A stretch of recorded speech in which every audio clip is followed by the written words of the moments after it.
Boa noite a todos. Estamos aqui dando início ao nosso seminário Lei de Crimes Ambientais, do Instituto Federal de Educação, Ciência e Tecnologia Baiano, Campus Bom Jesus da Lapa, curso Engenharia Agronômica, nono semestre, componente curricular Legislação Agrária e Ambiental, ministrada pela docente Silvana Nunes da Costa, e os discentes que irão apresentar o seminário: Hermílio Eduardo, Felipe Nonato, Yuri Ferreira, Manuel Messias e Juliana Paula Mendes. Eu me chamo Liana Paula e vou falar sobre a Lei de Crimes Ambientais, que é a Lei 9.605, de 12 de fevereiro de 1998. Essa lei, ela dispõe sobre as sanções penais e administrativas derivadas de condutas e atividades lesivas ao meio ambiente e dá outras providências. E como que funciona a aplicação da pena? Segundo o artigo 6º, para imposição e gradação da penalidade, a autoridade competente observará, inciso 1, a gravidade do fato, tendo em vista os motivos da infração e suas consequências para a saúde pública e para o meio ambiente. Inciso 2, os antecedentes do infrator quanto ao cumprimento da legislação de interesse ambiental. E o inciso 3, que é a situação econômica do infrator no caso de multa. Por isso que atualmente consideramos que a Lei de Crimes Ambientais, ela funciona de forma não punitiva e sim socioeducativa. Primeiro existe um processo de orientação antes da ação de pena. A estruturação dos órgãos fiscalizadores vem através do sistema GAC, que é o Sistema de Gestão Ambiental Compartilhada, que engloba a formulação e implementação compartilhada de estratégias voltadas para a descentralização da gestão pública do meio ambiente. A nível federal, nós temos o IBAMA, que é o Instituto Brasileiro do Meio Ambiente e dos Recursos Naturais Renováveis. A nível estadual, nós temos o INEMA, que situa na Bahia. Em São Paulo é o CETESP, que é a Companhia Ambiental do Estado de São Paulo. No Amazonas é o IPAM, Instituto de Proteção Ambiental do Amazonas, e seguimos essa lógica.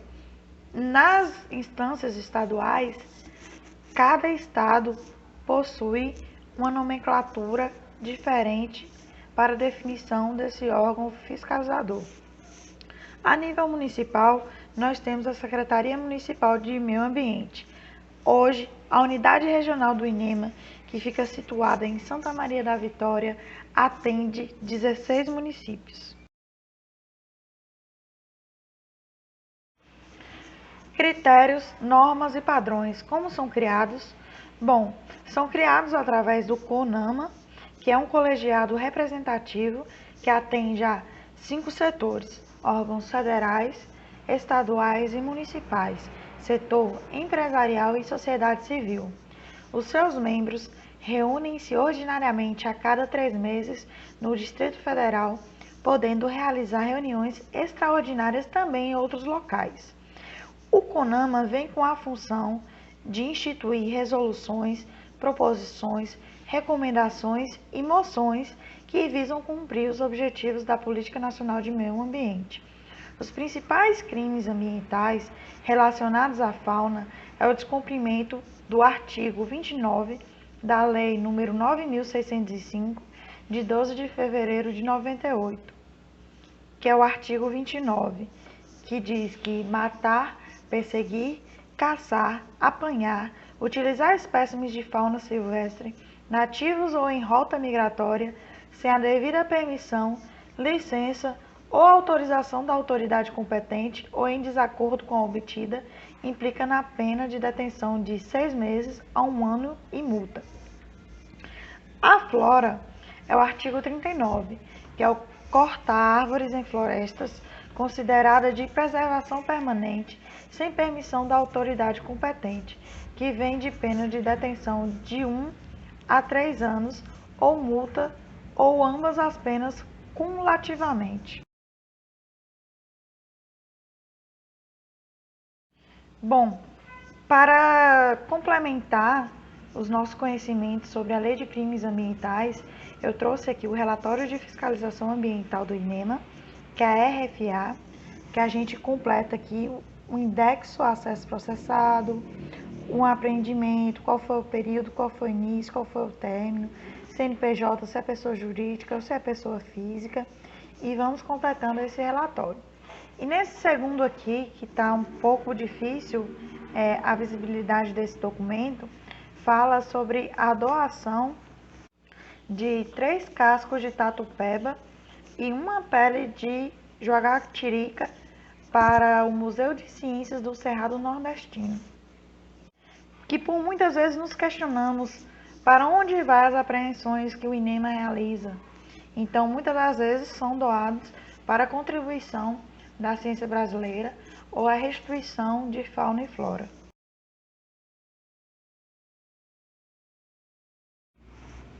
A Política Nacional de Recursos Hídricos, a Lei 9.433, fundada em 97, visualiza a água como recurso mineral de valor econômico. Portanto, a cobrança pelo uso da água tem como objetivo dar ao usuário uma indicação do real valor da água, incentivando o seu uso racional e obtendo recursos financeiros para a recuperação das bacias hidrográficas do país. A cobrança é uma remuneração pelo uso de um bem público, cujo preço é fixado a partir da participação dos usuários, da sociedade civil e do poder público no âmbito dos comitês de bacias hidrográficas, que são ACBHs. O Plano de Bacia Hidrográfica. Segundo a Lei das Águas, a gestão dos recursos hídricos deve ser descentralizada, contando com a participação do poder público, dos usuários e das comunidades. O Plano de Bacia Hidrográfica é o planejamento que orienta a sociedade e os tomadores de decisão para a recuperação e proteção da água nas bacias ou regiões correspondentes. O Plano Nacional e Estadual de Recursos Hídricos é um instrumento que orienta a gestão das águas no Brasil e nos estados, além de diagnosticar a situação dos recursos hídricos, define também as diretrizes e políticas para a melhoria de oferta de água em quantidade e qualidade. Os planos de recursos hídricos devem apontar também os critérios para a cobrança pelo uso da água e propostas para a criação de áreas de proteção deste recurso. Os comitês de bacias hidrográficas, um grupo diverso de pessoas com diferentes conhecimentos e experiências que se reúnem para discutir, propor e deliberar sobre a gestão da água, permitindo que os diferentes interesses sobre o uso da água na bacia sejam discutidos e negociados democraticamente em ambiente público, com transparência no processo decisório, buscando prevenir e atenuar conflitos. Então, quem elabora o Plano Nacional de Recursos Hídricos? A elaboração do plano compete à Agência Nacional das Águas, que é a ANA, e sua aprovação compete ao Comitê de Bacia.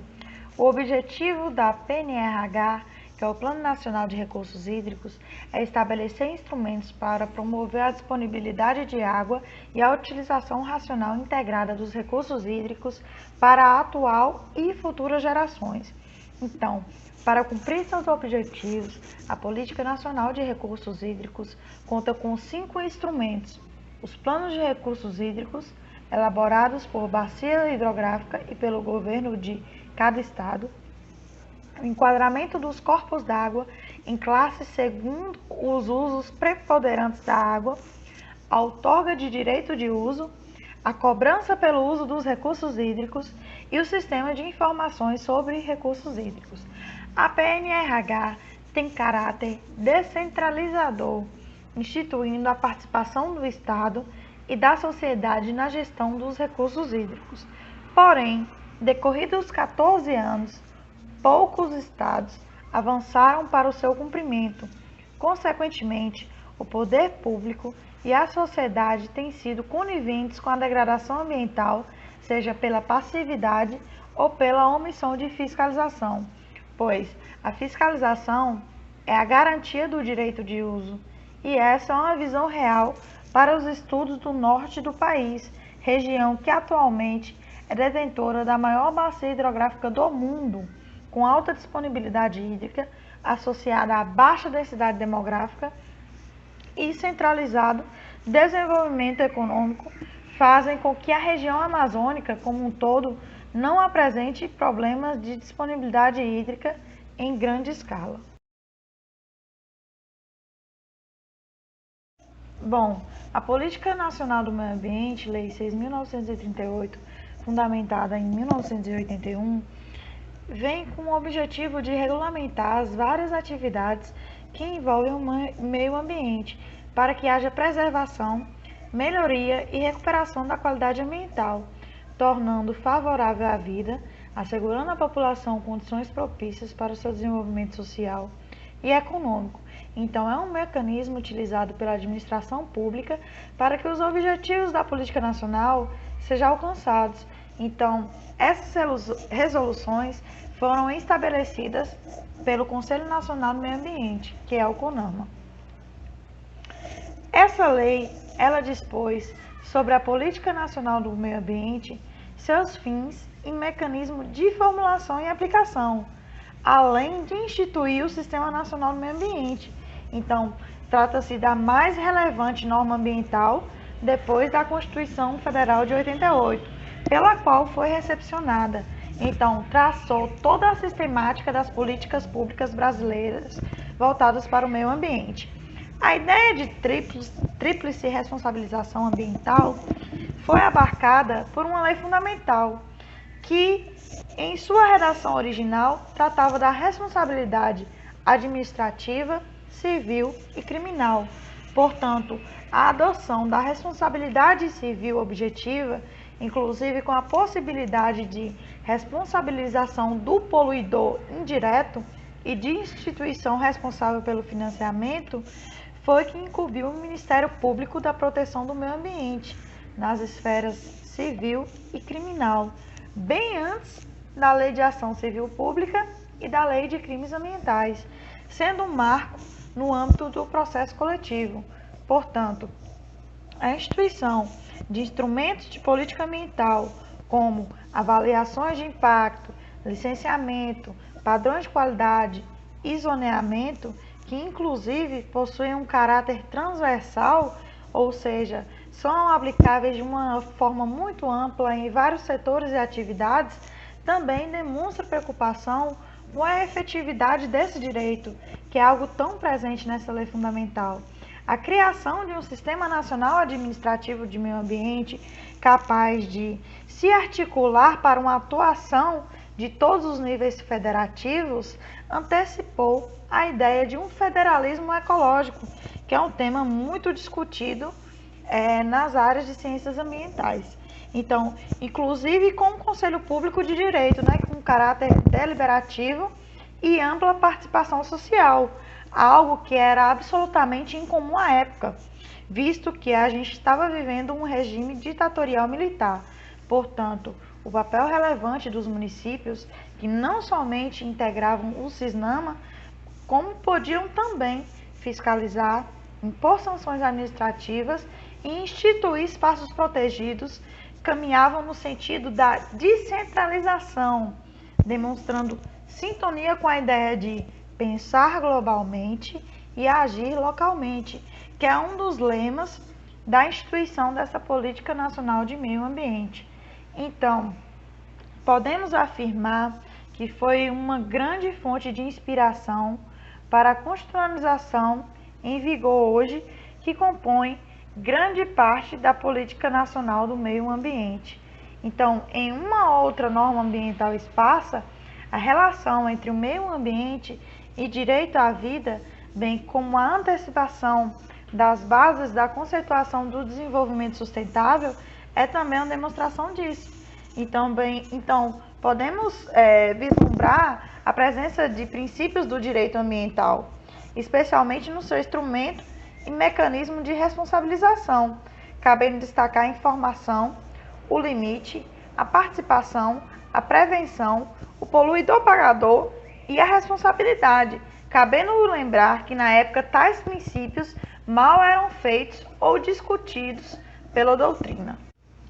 Ao longo dessa vigência dessa norma, verificou então que houve um crescimento e um amadurecimento da política ambiental, com uma robusta expansão de leis e demais espécies normativas, bem como a consolidação da matéria no plano jurisprudencial, especialmente no âmbito do Superior Tribunal de Justiça e do Supremo Tribunal Federal, que é importante salientar que em 81 não era comum uma política pública ser regulamentada por meio de uma lei, o que indica que a ideia de seus idealizadores, que destaca a participação dos professores Paulo Nogueira Neto e Paulo Afonso Leme Machado, foi criar um marco legal duradouro para o Estado brasileiro e não para um governo ou um governante específico, objetivo esse que foi atingido.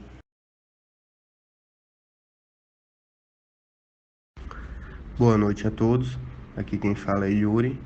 Vou dar andamento aqui no nosso seminário com o tema Lei da Fauna, que é a Lei 5.197 de 1967, que engloba os artigos 29 a 37, que são referentes a agressões cometidas contra animais silvestres, nativos ou em rota migratória, como caça, pesca e aves.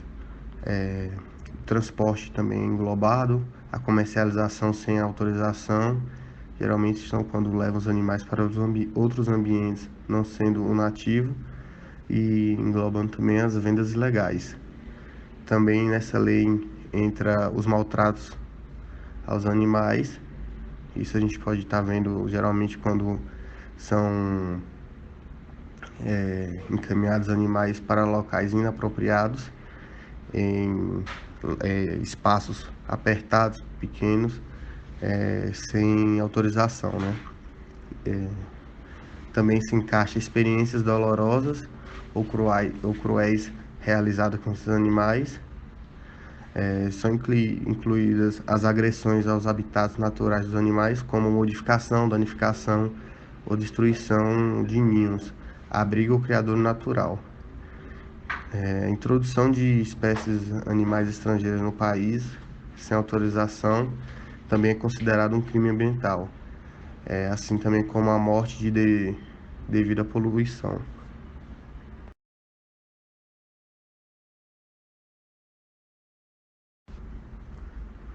Novo Código Florestal Brasileiro, da Lei 12.651 de 2012, dispõe sobre a preservação da vegetação nativa e revoga o Código Florestal Brasileiro de 1965, onde determina a responsabilidade do proprietário de ambientes protegidos entre a área de preservação permanente, as APP, e a reserva legal, em preservar e proteger todos os ecossistemas.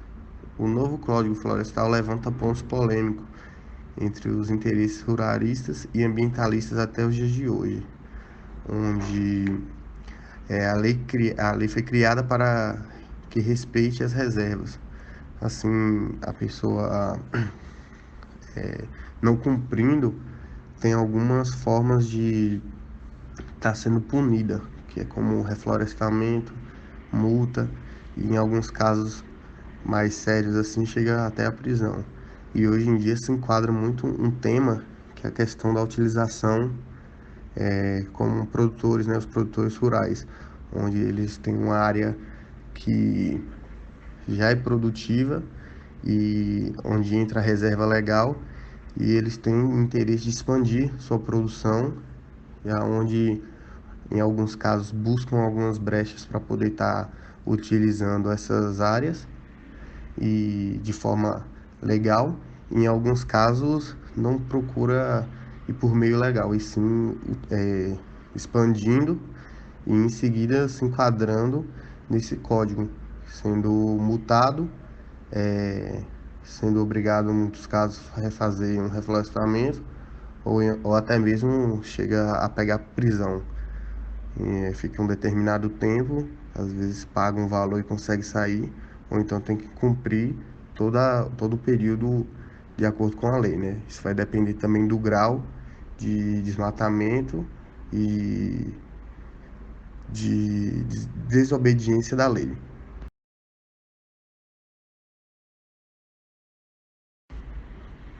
Sistema Nacional de Unidades de Conservação da Natureza, Lei 9.985, criada no ano 2000. Dentre de seus objetivos estão a conservação da variedade de espécies biológicas e dos recursos genéticos, a preservação e a restauração da diversidade de ecossistemas naturais e a promoção do desenvolvimento sustentável a partir dos recursos naturais. Então, é uma lei que busca proteger e conservar as espécies biológicas e os recursos genéticos do local.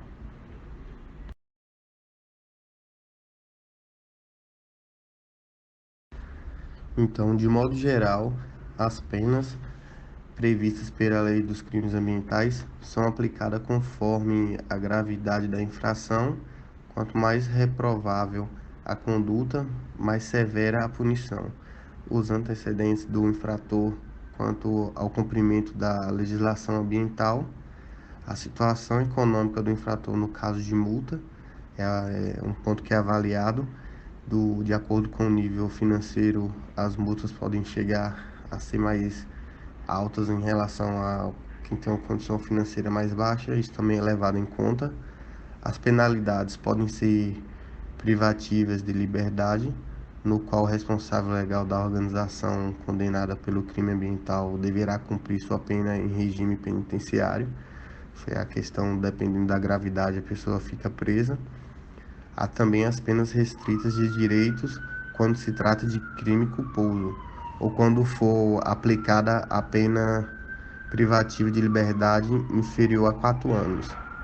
As penas restritivas de direitos são a prestação de serviços à comunidade, interdição temporária de direitos, suspensão de atividades, prestação pecuniária e recolhimento domiciliar ou multa. Então, vai depender muito do grau do crime que foi realizado para poder enquadrar de acordo com a gravidade. Então, é avaliado uma forma de punir de uma forma de acordo com a gravidade do que foi realizado.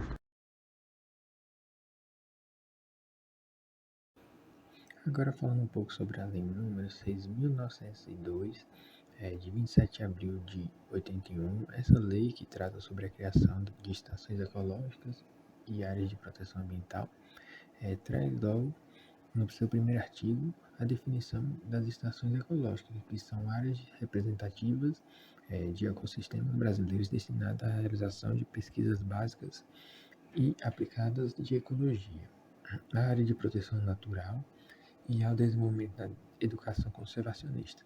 No artigo 7, traz que as áreas de estações ecológicas não poderão ser utilizadas nem para fins diversos da quais elas foram criadas. E fica sendo proibido a presença de rebanhos de animais domésticos, a exploração de recursos naturais, acesso para fins experimentais, o porte e uso de arma de qualquer tipo, o porte e uso de instrumentos de corte, o porte e uso de redes de apanha de animais ou artefatos de captura.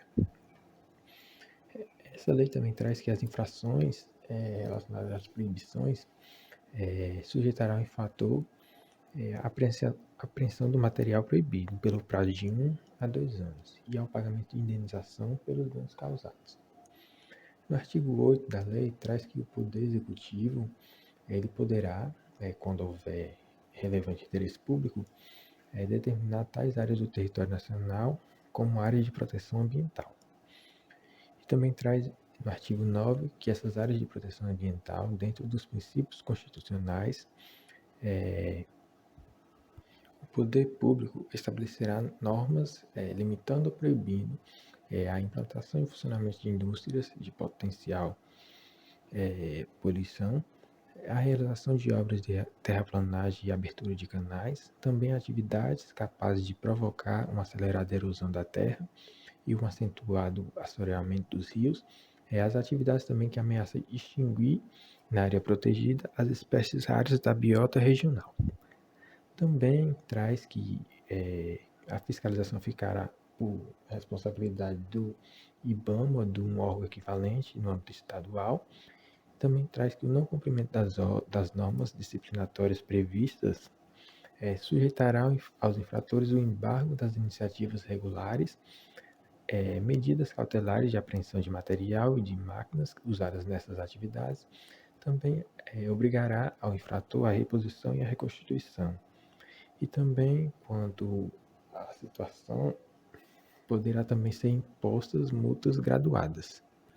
Aí, em relação a essas multas, tem um decreto de julho de 2008 que dispõe sobre sanções e infrações administrativas ao meio ambiente, no qual traz que o valor da multa será corrigido periodicamente com base nos índices estabelecidos pela legislação pertinente, sendo no mínimo a multa de R$ 50 e no máximo a multa de 50 milhões.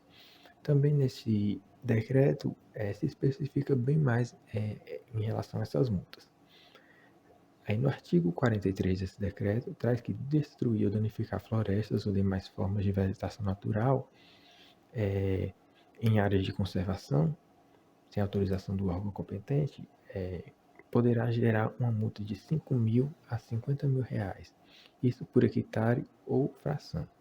Também traz no artigo 51 que destruir, desmatar, danificar ou explorar florestas ou qualquer tipo de vegetação nativa em áreas de reserva legal ou servidão florestal de domínio público ou privado, sem autorização do órgão ambiental, poderá gerar multa de 5 mil reais por hectare.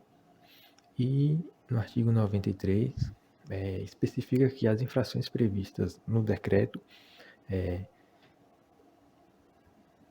forem cometidas em unidade de conservação terão seus valores de multas respectivamente duplicados, ressalvando que em caso em que a determinação do aumento da multa seja feita por um órgão superior.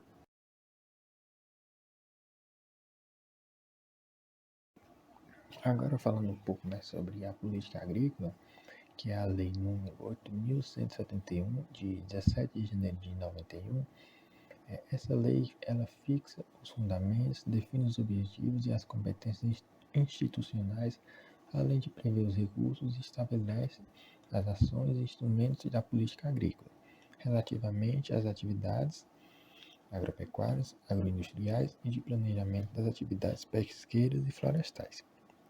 No artigo 3, traz que um dos objetivos da política agrícola é a proteção ao meio ambiente, assim garantindo seu uso racional e estimulando a recuperação dos recursos naturais. Aí no capítulo 6, traz as questões relacionadas à proteção ao meio ambiente e da conservação dos recursos naturais.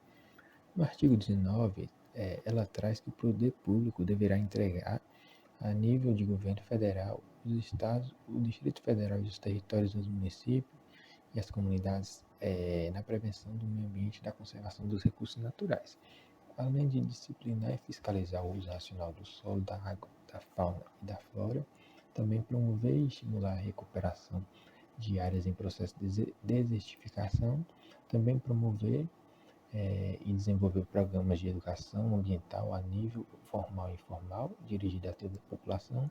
Também falar um pouco sobre a produção de sementes e de mudas de nativas, além de coordenar programas de estímulo e incentivo à preservação das nascentes, do curso de água e do meio ambiente. E também falar um pouco sobre os dejetos animais para a conversão em fertilizantes.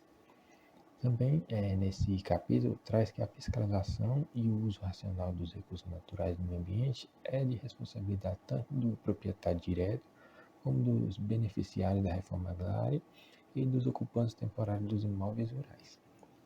No artigo 20, traz que as bacias hidrográficas constituem-se em unidades básicas de planejamento do uso, ou seja, da conservação e da recuperação dos recursos naturais.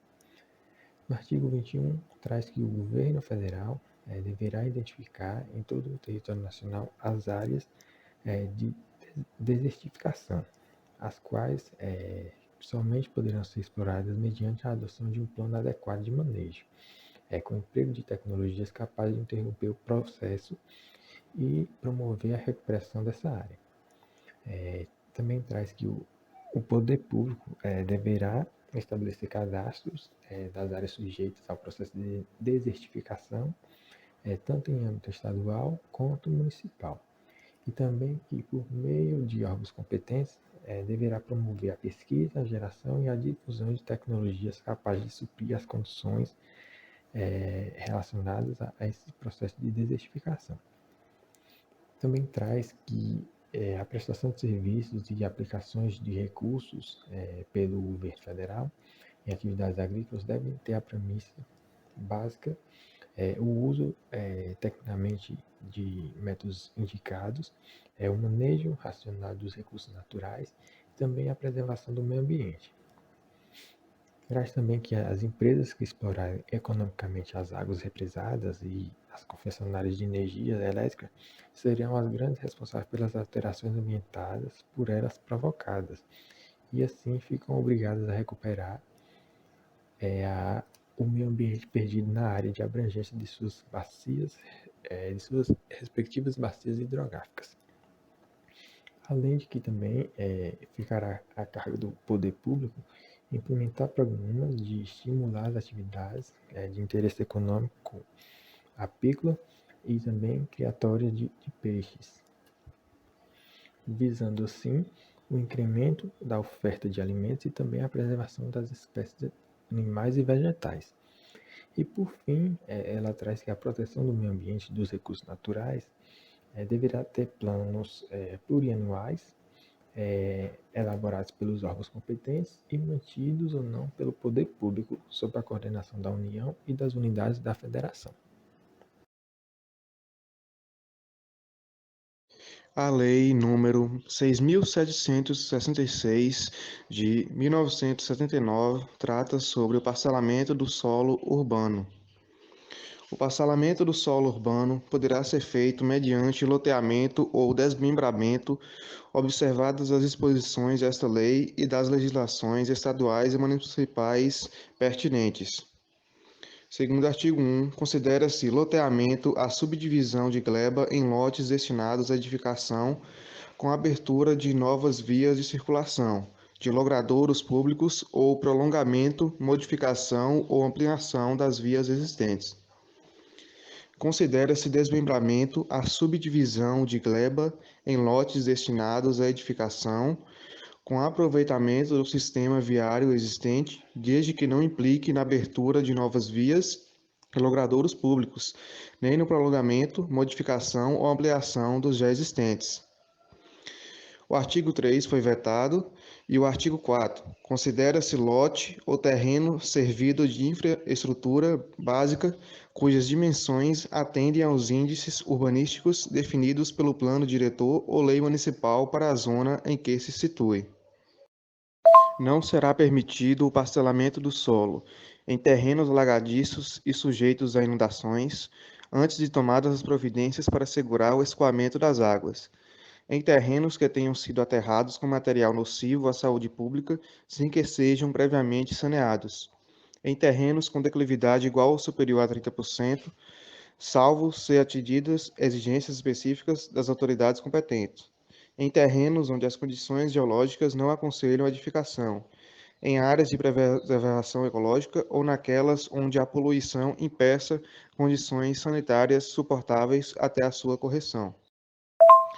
Os loteamentos deverão atender aos seguintes requisitos: as áreas destinadas a sistemas de circulação, a implantação de equipamento urbano e comunitário, bem como a espaços livres de uso público, serão proporcionais à densidade de ocupação prevista pelo plano diretor ou aprovada por lei municipal para a zona que se situem. Os lotes terão área mínima de 125 metros quadrados e frente mínima de 5 metros, salvo quando o loteamento se destinar a urbanização específica ou edificação de conjuntos habitacionais de interesse social previamente aprovados pelos órgãos públicos competentes. Ao longo das faixas de domínio público das rodovias, a reserva de faixa não edificável de, no mínimo, 15 metros de cada lado poderá ser reduzida por lei municipal ou distrital que aprovar o instrumento do planejamento territorial até o limite mínimo de 5 metros de cada lado. Ao longo da faixa de domínio das ferrovias, será obrigatória a reserva de uma faixa não edificável de no mínimo 15 metros de cada lado. Ao longo das águas correntes e dormentes, as áreas de faixa não edificáveis deverão respeitar a Lei Municipal Distrital que aprovar o instrumento de planejamento territorial e que definir e regulamentar a largura das faixas marginais de cursos d'água naturais em área urbana consolidada, nos termos da Lei nº 12.651, com obrigatoriedade de reserva de uma faixa não edificável para cada trecho de margem indicada em diagnóstico socioambiental elaborado pelo município. As vias de loteamento deverão articular-se com as vias adjacentes oficiais, existentes ou projetadas, e harmonizar-se com a topografia local. Das penalidades dessa lei constitui crime contra a administração pública, dar início de qualquer modo ou efetuar loteamento ou desmembramento do solo para fins urbanos sem autorização do órgão público competente ou em desacordo com as disposições desta lei ou das normas pertinentes do Distrito Federal, Estado e municípios. Dar início, de qualquer modo, ou efetuar loteamento ou desmembramento do solo para fins urbanos sem observância das determinações constantes do auto administrativo de licença. Fazer ou veicular em proposta, contrato, prospecto ou comunicação ao público ou a interessados afirmação falsa sobre a legalidade de loteamento ou desmembramento do solo para fins urbanos, ou ocultar fraudulentamente fato a ele relativo. A pena é de reclusão de 1 a 4 anos e multa de 5 a 50 vezes o maior salário mínimo vigente no país. O crime será qualificado se, por meio de venda, promessa de venda, reserva de lote ou quaisquer outros instrumentos que manifestem a intenção de vender lote em loteamento ou desmembramento não registrado no registro de imóveis competente, com inexistência de título legítimo de propriedade do imóvel loteado ou desmembrado, ressalvado o disposto no artigo 18 desta lei, ou com omissão fraudulenta de fato a ele relativo, se o fato não constituir crime mais grave. A pena é de reclusão de 1 a 5 anos e multa de 10 a 100 vezes o maior salário mínimo vigente no país.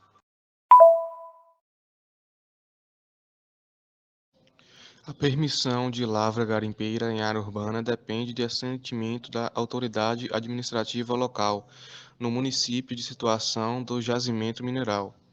A outorga da permissão de lavra garimpeira depende de prévio licenciamento ambiental concedido pelo órgão ambiental competente.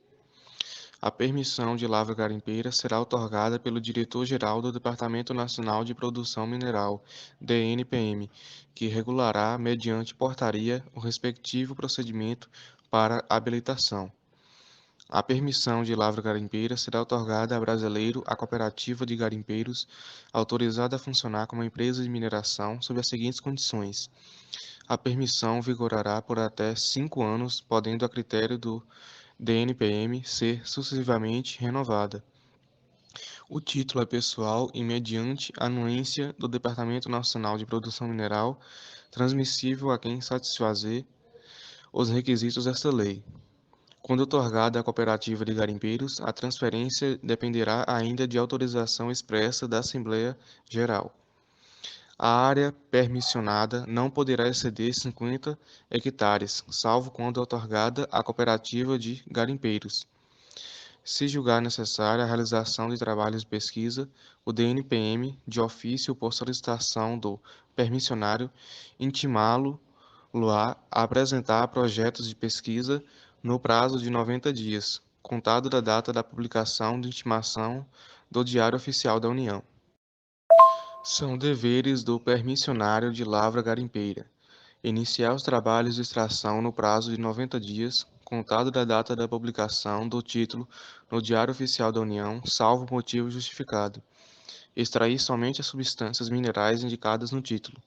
Comunicar imediatamente ao DNPM a ocorrência de qualquer outra substância mineral não incluída no título, sobre a qual, nos casos de substâncias e jazimentos garimpáveis, o titular terá direito a ditamento ao título permissionado. Executar os trabalhos de mineração com observância das normas técnicas e regulamentares baixadas pelo DNPM e pelo órgão ambiental competente. Evitar o extravio das águas servidas, drenar e tratar as que possam ocasionar danos a terceiros. Diligenciar no sentido de compatibilizar os trabalhos de lavra com a proteção do meio ambiente. Adotar as providências exigidas pelo poder público. Não suspender os trabalhos de extração por prazo superior a 120 dias, salvo motivo justificado. Apresentar ao DNPM, até o dia 15 de março de cada ano, informações quantitativas da produção e comercialização relativas ao ano anterior e responder pelos danos causados a terceiros, resultantes, direta ou indiretamente, dos trabalhos de lavra. A concessão de lavras depende de prévio licenciamento do órgão ambiental competente. A realização de trabalhos de pesquisa e lavra em áreas de conservação dependerá de prévia autorização do órgão ambiental que as administre. Os trabalhos de pesquisa ou lavra que causarem danos ao meio ambiente são passíveis de suspensão temporária ou definitiva, de acordo com o parecer do órgão ambiental competente. O titular de autorização de pesquisa, de permissão de lavra garimpeira, de concessão de lavra, de licenciamento ou de manifesto de mina responde pelos danos causados ao meio ambiente. O beneficiamento de minérios em lagos, rios e quaisquer correntes de água só poderá ser realizado de acordo com a solução técnica aprovada pelos órgãos competentes. A permissão de lavra garimpeira não se aplica a terras indígenas, quando na faixa de fronteira, além do disposto nesta lei, fica ainda sujeito aos critérios e condições que venham a ser estabelecidos nos termos do inciso 3 do artigo 91 da Constituição Federal. A realização de trabalhos de extração de substâncias minerais sem a competente permissão, concessão ou licença constitui crime, sujeito a penas de reclusão de 3 meses a 3 anos e multa.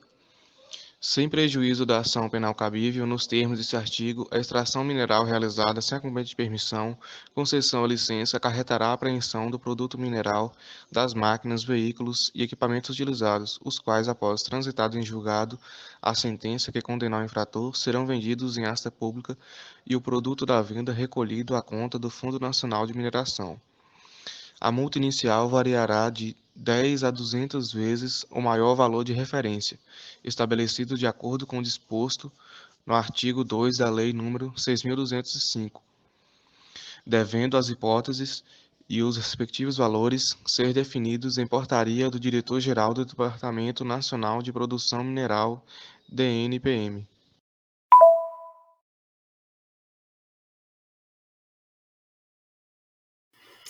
Boa noite, pessoal.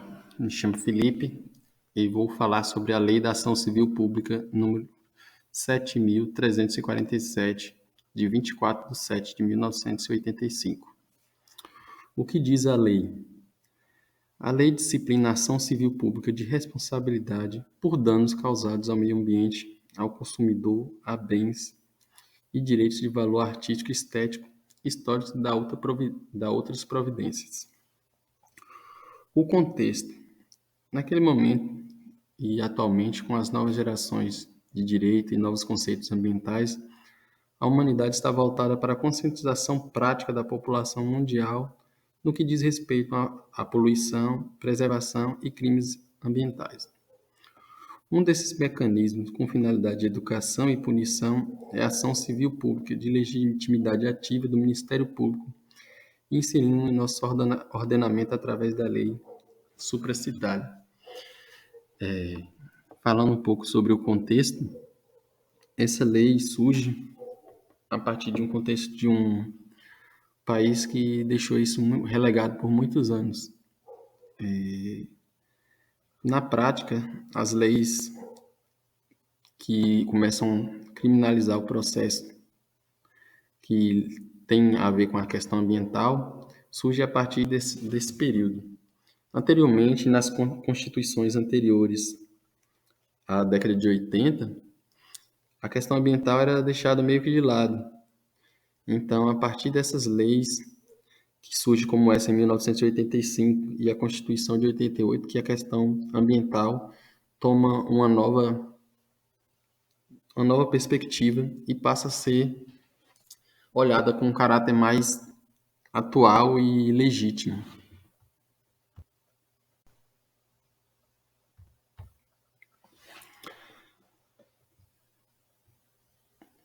Seguindo a questão da Lei de Ação Civil Pública de 1985, a tutela ambiental foi consagrada a partir da Constituição Federal de 1988, como garantia constitucional de acordo com o artigo 225 da Carta Magna. A fim de assegurar esta garantia, a ação civil pública surge como um instrumento mais adequado para a proteção dessa tutela, tendo em vista que tem como finalidade o cumprimento de obrigação de fazer, não fazer e ou condenação pecuniária, segundo o artigo 4 e artigo 12 da Lei de 1985. Levando em conta o contexto, as constituições anteriores, 1824, 1891, o país era pautado pelo liberalismo econômico e a não intervenção do Estado. Nada trazia a respeito à proteção ambiental e era focado no direito de propriedade protegido de forma quase absoluta. Na Constituição de 34, a primeira Constituição Social brasileira, reflete mudanças ideológicas mundiais, decorrentes de problemas com o liberalismo econômico e uma maior intervenção do Estado no domínio econômico. Já em 1937 e 46, nada trazia de forma expressa acerca da tutela ambiental, mas houve uma pequena evolução no princípio da função social da propriedade e o surgimento de normas infraconstitucionais de proteção ambiental. Por isso que a gente aborda aqui a questão da Lei de Ação Civil Pública e a Constituição, atrelada à Constituição de 1988, que passa realmente a acontecer um foco nessas questões ambientais. Talvez porque os primeiros impactos, de forma evidente a nível global, a nível local, já eram mais que evidentes. A poluição, cidades grandes como São Paulo já sofriam problemas ligados a problemas ambientais. A nossa Amazônia já estava sendo devastada de forma quase sem nenhum papel do Estado de intervenção. Então, essas questões passaram a ser tocadas de verdade a partir de 1988. Então, a partir disso, dizemos que houve uma real mudança. Apesar de todas as falhas, né? Que a fiscalização é ínfima. Então, a gente tem que observar que o contexto da legislação que, digamos, seria boa, agora falta efetivar o que está escrito na Constituição e nas leis que existem. Quanto à legitimidade ativa da ação civil pública, de acordo com o artigo 125 da Constituição Federal e o artigo 5 da Lei de 1985, o Ministério Público, a União, os Estados, municípios e autarquias, empresas públicas, fundações, sociedade de economia mista e associações têm legitimidade para propor ação civil pública. Portanto, pode-se dizer que essa legitimidade é concorrente, tendo em vista que todos os relacionados pela legislação podem interpor a ação em separada ou conjuntamente. É importante salientar que o particular não pode propor esta ação, tendo em vista que, quando se sentir lesado, o sistema processual brasileiro implica ação popular, na qual se visa coibir os atos lesivos ao patrimônio público praticado pela administração pública. Aqui a gente observa as questões ligadas à Lei de Ação Civil Pública e aí determinando os direitos e as obrigações do Estado quanto à questão da lei. O bem ambiental protegido de forma de direito fundamental e difuso, de uso comum do povo, portanto disponível, sendo a União, os Estados, Distrito Federal e município responsáveis por sua administração e por zelar pela sua adequada utilização e preservação, em benefício de toda a coletividade. Não se trata de bem público e tampouco privado. Isso significa que o poder público é mero gestor do meio ambiente, classificado como patrimônio público no sentido amplo.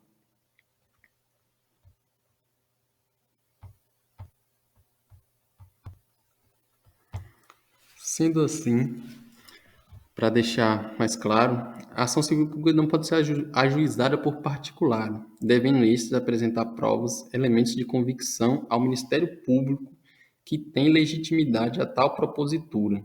O Ministério Público tem grande atuação onde se encontra presente o interesse público em vista da extensão do objeto afetado. Por ser a ação civil pública, um dos exemplos mais claros da participação é sua independência institucional e atribuições funcionais.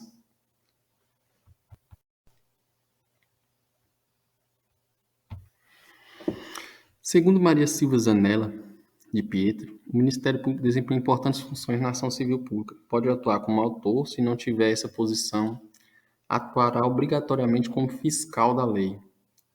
Deve promover a execução se o autor não fizer o prazo de 60 dias do trânsito em julgado da sentença condenatória. Em caso de desistência infundada ou abandono da ação por associação legitimada, o Ministério Público ou outro legitimado assumirá a titularidade ativa. Deve-se realizar inquérito civil previsto no artigo 1º da Lei de Ação Civil Pública de 85 e do artigo 129 da Constituição Federal. Seu objetivo é buscar elementos que permitam a instauração de ação civil pública. Ele não é obrigatório, uma vez que os elementos forem suficientes, torna-se desnecessário. De acordo com a Lei 7.347 de 85, a competência das ações deverão ser propostas no foro do local onde ocorreu o dano. Desta forma, o juízo terá competência funcional para o julgamento do caso concreto. Segundo a doutrina, esse critério é utilizado pela legislação justifica no princípio do interesse coletivo e também da facilidade de obtenção de provas. Ou seja, o processo de investigação e julgamento se dá no local onde ocorreu o crime ambiental. Que fica mais fácil fazer o processo de investigação, né? Isso aqui fica bem evidente, de acordo com a jurisdição. O crime ocorreu em Lapa, já tem as primeiro órgão de fiscalização, que são as secretarias municipais, aí depois vai para a órbita da questão estadual e depois federal. Tudo isso é de acordo com o nível de dano e o impacto local. Por isso que, geralmente, a jurisdição, quem vai fazer esse processo todo é o local onde ocorreu esse ilícito.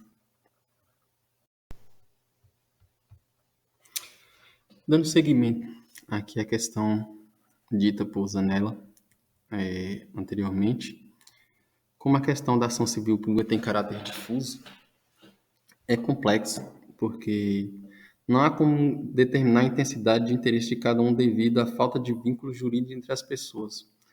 Quando se encontra um fio condutor entre os diversos interesses e esse for indivisível, este grupo, então, estará distante diante do interesse difuso. Aqui, o interesse difuso é caracterizado pela abrangente conflituosidade por ostentar como sujeito de toda a coletividade, a ausência de vínculo associativo, alcance da cadeia abstrata de pessoas. São inominados, meta-individuais e recaem sobre bens materiais corpóreos.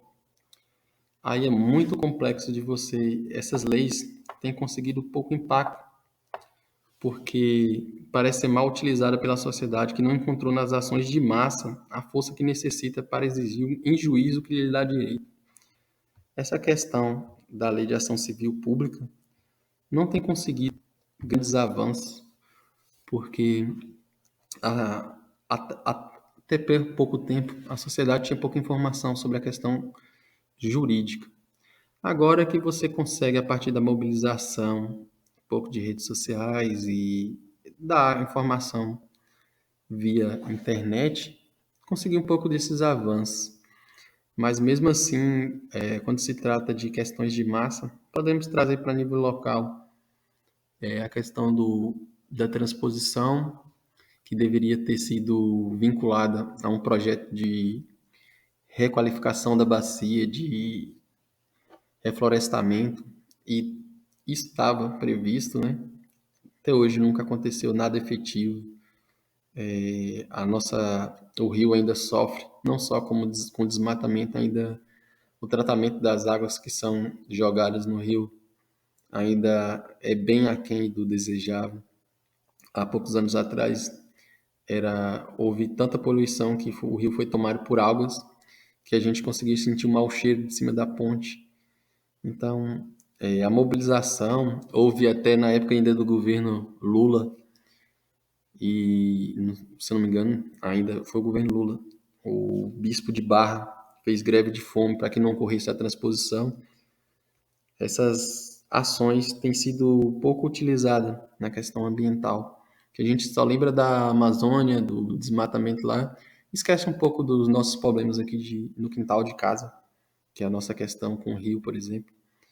Então, essas leis, essas ações poderiam estar sendo tomadas, inclusive, por nós, enquanto sociedade, enquanto grupo que reside aqui nesse meio, e é muito deixado de lado.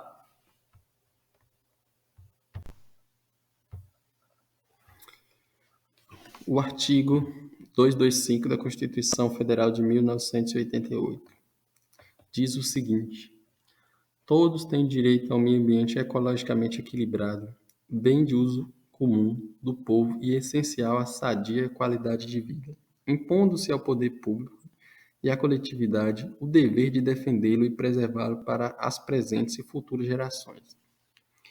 A Constituição Federal de 1988, por meio de seus artigos 225, caput 5 e 2, rol não taxativo de direito, atribuiu de forma inédita ao direito ao ambiente o status de direito fundamental do indivíduo e da coletividade, bem como consagrou a proteção ambiental como um dos objetivos ou tarefas fundamentais do Estado de Direito Ambiental brasileiro. A Constituição de 88 deu uma mudança muito grande com comparação com as constituições anteriores que a gente citou, porque ela agora deu leis e estabeleceu critérios para que o Estado fosse responsável por ações. Ele definiu que todas as unidades e federações, os espaços territoriais e seus componentes serem especialmente desprotegidos, sendo a alteração e a supressão permitidas somente através de lei, vedada a utilização que comprometa a integridade dos atributos que justifiquem sua proteção. Aqui ela já entra em questões como os processos ecológicos essenciais, a garantia de proteção dos processos vitais que tornam possíveis as inter-relações entre os seres vivos e o meio ambiente, a manutenção das cadeias alimentares, o ciclo das águas, do carbono, do oxigênio, do hidrogênio, do nitrogênio, dos minerais, a produção humana de alimentos, de energia, materiais orgânicos, inorgânicos e sintéticos que fazem vestuários e abrigos de ferramentas. O conceito de diversidade biológica envolve 3 planos distintos: o de espécie, o de genes e de ecossistemas. Esses elementos devem figurar conjuntamente, pois o isolamento de qualquer um deles implicaria no esvaziamento parcial do conceito da questão. Da nossa área, podemos observar, por exemplo, a questão do genética. Muitos países têm interesses em zonas da Amazônia, por exemplo, para estar pegando algumas espécies para estar utilizando no mercado, seja ele de questão médica, questão estética, utilizando essência de madeira, utilizando princípios ativos de árvores e espécies encontradas no Brasil. A Constituição Federal, de forma primeiramente, começa a estabelecer esses critérios do uso da questão ambiental genética do país. Então, a Constituição de 88 é salutar nessa questão. Apesar de, novamente, que citar que há falhas de fiscalização e implementação da lei, a lei em si parece ser muito boa. Só que a efetivação e o interesse real dos governos que vieram após a Constituição parece não ser prioridade pôr essa lei em prática. Atualmente, a gente observou algumas ações, mas a Amazônia que vinha em decréscimo de desmatamento, ultimamente vem aumentando essa questão do desmatamento. E observamos também que a legislação de 88 tem uma grande diferença, que no caso das usinas de Belo Monte, a legislação ambiental e os órgãos, como o IBAMA, conseguiu postergar a construção a partir das exigências. O Estado teve que seguir, o governo teve que seguir os critérios do meio ambiente, só que parece que hoje o IBAMA e esses órgãos já não têm mais esse poder que tinha outrora. E aí fica difícil, apesar da Constituição, da legislação estabelecer critérios, hoje a situação ficou precária. A gente tem um ministro do Meio Ambiente que parece atender a interesses mais internacionais do que interesse do povo brasileiro. Então fica complicada a situação. A legislação ambiental hoje padece, se tornou até chacota para o governo atual. Então cabe a gente sonhar com mudanças e que essas legislações se tornem efetivas a partir de qualquer governo que virá, que isso se torne uma prioridade e deixe de ser banalizado como está sendo agora. Dando seguimento à questão do artigo 225 da Constituição Federal, no qual diz que todos têm direito ao meio ambiente ecologicamente equilibrado, o Estado, para assegurar a efetividade desse direito, incumbe ao poder público preservar e restaurar os processos ecológicos essenciais para promover o manejo ecológico das espécies e ecossistema. Na prática, isso tem ficado um pouco de lado, mas vamos falar um pouco sobre a questão dos espaços territoriais especialmente protegidos, que é determinada a partir da Constituição de 88, que criou códigos, dentre eles o Código Florestal, que foi modificado agora, a última vez em 2012, que fala um pouco sobre a unidade de conservação, as florestas, como a floresta amazônica brasileira, que é um espaço territorial especialmente protegido, de acordo com a Constituição Federal, no seu artigo 225, a Mata Atlântica, a Serra do Mar, o Pantanal Mato Grossense, as zonas costeiras são patrimônio nacional. E conferiu também a Constituição de 88 a expressa proteção a 5 grandes ecossistemas, antes mesmo da instituição, considerando sua importância e sua representatividade para a proteção da biodiversidade brasileira. E hoje, para você fazer qualquer ação, construção e modificação nos espaços, você precisa realizar um estudo prévio de impacto ambiental. Para assegurar a efetividade desse direito, exige, na forma da lei, a instalação de obra ou atividade potencialmente causadora de significativa degradação do meio ambiente, um estudo prévio que se dará publicidade. Deve ser feito um relatório de impacto ambiental, chamado RIMA, e deverá ser apresentado de forma objetiva e compreensível pelos profissionais responsáveis. Pressuposto para o licenciamento da construção, instalação, ampliação e funcionamento de estabelecimento e atividades capazes de causar degradação ambiental. Aqui a gente tem um exemplo disso na construção desse parque solar aqui na região de Búzios da Lapa. A questão ambiental, os órgãos ambientais exigiam devolutivas, né? Tinham que fazer um estudo prévio quais são as espécies existentes ali da fauna e flora e construir espaços, viveiros, devolver áreas reflorestadas aquelas comunidades que foram afetadas. Inclusive a gente aqui do IFE na época foi chamado para ministrar cursos de apicultura na região ali, uma comunidade chamada Roça de Dentro, para que aquela população ali, a abelha foi um desses animais que foram deslocado daquela área ali também por causa da questão da implantação, e a comunidade tinha interesse, e foi uma devolutiva da empresa que toma conta da questão do parque ali. E a gente trabalhou nisso e eles fizeram diversas ações como questão que estava imposta na lei. E aí, o estudo mostrou diversas espécies da caatinga ali, e aí eles tiveram que procurar os espaços, como os viveiros, dos quais, como a gente visitou recentemente, a turma visitou recentemente em Riacho Santana. E aí eles fizeram plantio e doações de mudas e capacitações dos produtores, também para produzir umbu, que é uma cultura que foi localizada nesse espaço. Então a legislação hoje pressupõe algumas atividades antes da implantação de alguma coisa e após, para minimizar esses impactos causados em qualquer construção, em qualquer intervenção que afete o meio ambiente.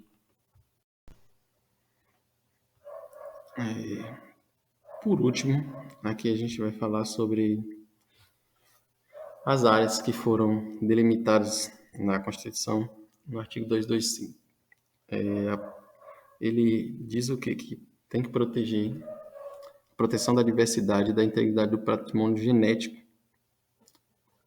Os espaços territoriais especialmente protegidos, como a reserva legal, APPs, terras indígenas, estudo prévio de impacto ambiental, que também está lá na Constituição, a gestão dos riscos, a própria Política Nacional de Educação Ambiental, a proteção da fauna e da flora e outros dispositivos constitucionais que vão de encontro às duas leis que a gente trabalhou aqui nos slides. Isso mostra uma questão que o país, que é muito atrelado à questão ambiental como o nosso, digamos assim, apenas em 88, um espaço de tempo muito recente, que teve legislações realmente efetivas. E recentemente também o Código Florestal com algumas atualizações que em alguns pontos avançou, em outros regrediu. É complexo, porque hoje no país as bancadas que não ligam muito para a questão ambiental, inclusive a bancada ruralista que é muito ligada a nós, a nosso curso, sempre tem mais poder e a questão ambiental fica de lado. Há uma pressão até internacional contra ações do meio ambiente aqui no Brasil. Inclusive, o presidente entra em conflito, algumas vezes ocorreu com o próprio presidente francês, no qual eles exigiam alguns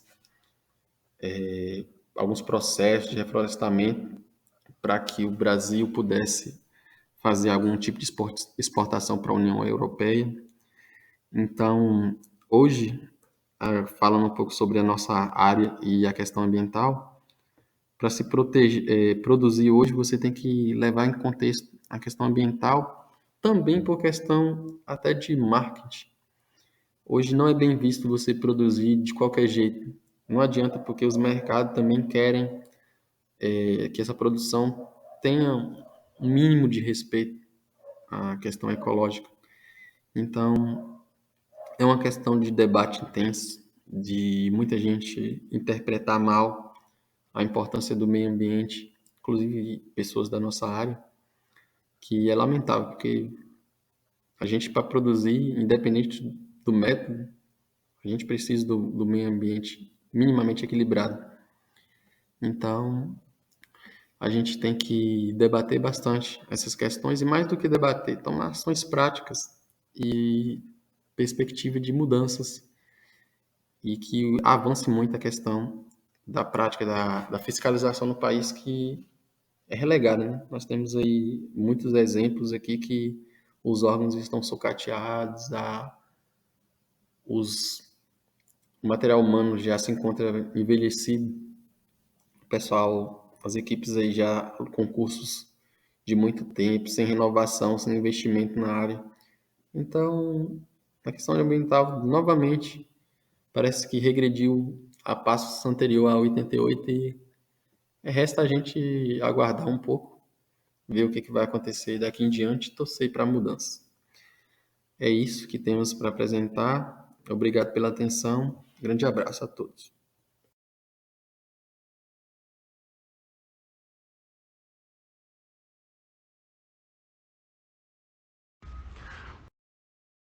Então, aqui segue as nossas referências e muito obrigado pela atenção de todos.